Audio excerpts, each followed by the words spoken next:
La Chambre d'agriculture s'investit depuis une dizaine d'années dans le développement durable. La première action consiste à mettre autour d'une table la région, les agro-industriels et l'ADEME afin d'établir des propositions homogènes. À travers les groupes de développement, près de 1000 agriculteurs au bois bénéficient de conseils au cas par cas. La recherche et l'accompagnement sont encore nécessaires pour abandonner définitivement l'agriculture conventionnelle. Et puis la Chambre s'est effectivement aussi impliquée dans des plateformes d'expérimentation. Aujourd'hui, à l'échelle du département, c'est environ 250 parcelles. Nous allons lancer des campagnes de diagnostic énergétique dans les exploitations.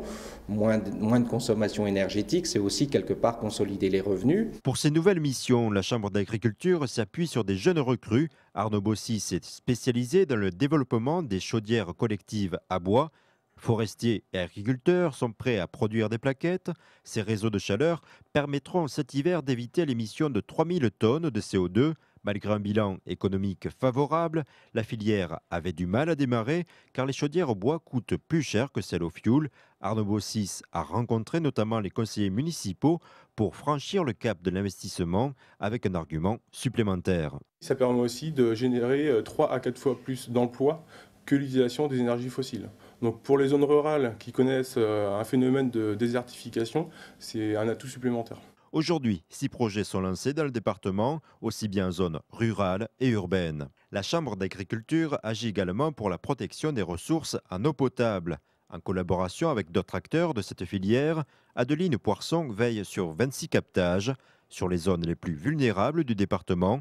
Pour cela, elle rencontre les agriculteurs. Sur chaque parcelle, il va m'indiquer donc ces traitements phytosanitaires qu'il a réalisés, l'apport de fertilisants qu'il a réalisé. Là, par exemple, pour plusieurs cultures, j'ai regardé s'ils étaient au-dessus ou en dessous de la référence du territoire. Et ça me permet de savoir donc qu'est-ce qu'on peut leur préconiser en termes de réduction d'utilisation des produits phytosanitaires.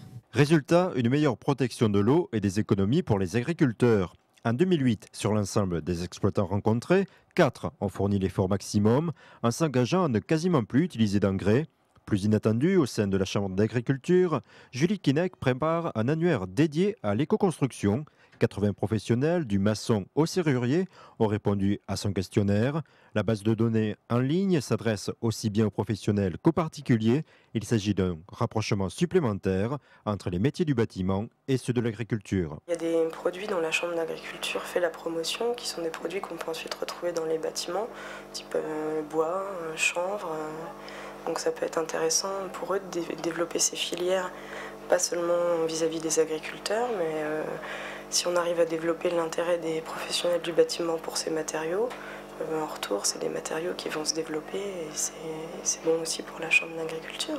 La première version du site, dédiée à l'éco-construction, sera mise en ligne en janvier 2009.